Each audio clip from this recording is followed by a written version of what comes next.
Hello, welcome back once again to Zero's Guide to Fallout 4, where we're going to be talking about 4 weapons I could otherwise not categorize.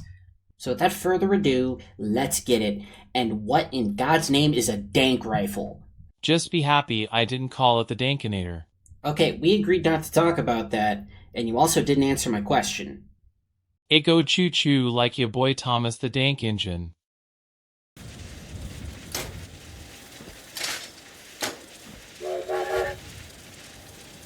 Okay, you got me there. But what did you just put in that thing? Railway spikes. Railway spikes? Were you holding them together with a rubber band? Like some kind of a makeshift stripper clip? Yes. I really shouldn't have to tell you how incredibly unsafe that is. How did you get this thing anyway? I got this one at Big John Salvage. But normally you have to be at least level 20 before they start spawning. There are a few set spawns, but I'd say the easiest way to get one is working with the railroad. Yeah, I'm probably not doing that. Featuring short and long barrels, a recoil stock, a plethora of scopes, an option for a bayonet, and an automatic receiver that puts this little thing on the side of it. It gives an increased rate of fire of 2. 2. Yeah, I don't really think it's worth it, but maybe you think it looks better that way. Before you ask how many ranks of the Rifleman perk I have none. That 100 is this thing's base damage. It doesn't just sound like a train, it also hits like one. Throw a scope on there and you have one of the best snipers in the game. Alan, I said no mods.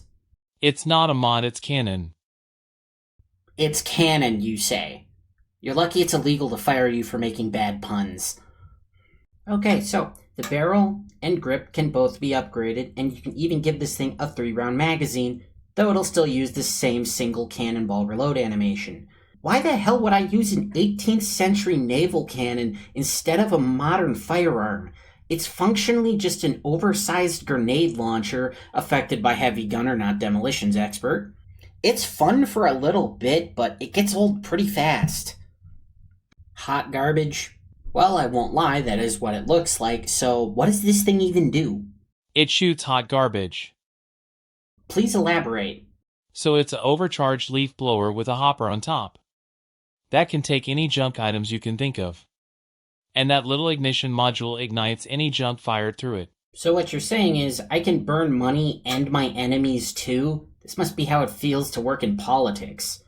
The junk jet can be acquired during the quest A Call to Arms in the basement of ArcJet Systems. You can upgrade the barrel. It says stock, it's really a carry handle, can also be upgraded, and you can even get the gunner sight copy-pasted right off the minigun. You can also either electrify or ignite anything shot out of it, and shots can be charged for increased damage. Now, its magazine size is technically bottomless, but do keep in mind any junk loaded into it is still weighing you down as much as it normally would, on top of the 30 pounds this thing already weighs on its own. Now, back in Fallout 3, when this thing was still called a rocket launcher, yeah, that name totally wasn't confusing, firing junk at your enemies made sense, especially for heavy weapon characters that couldn't find missiles or 5mm ammo early on in the game as they weren't readily available.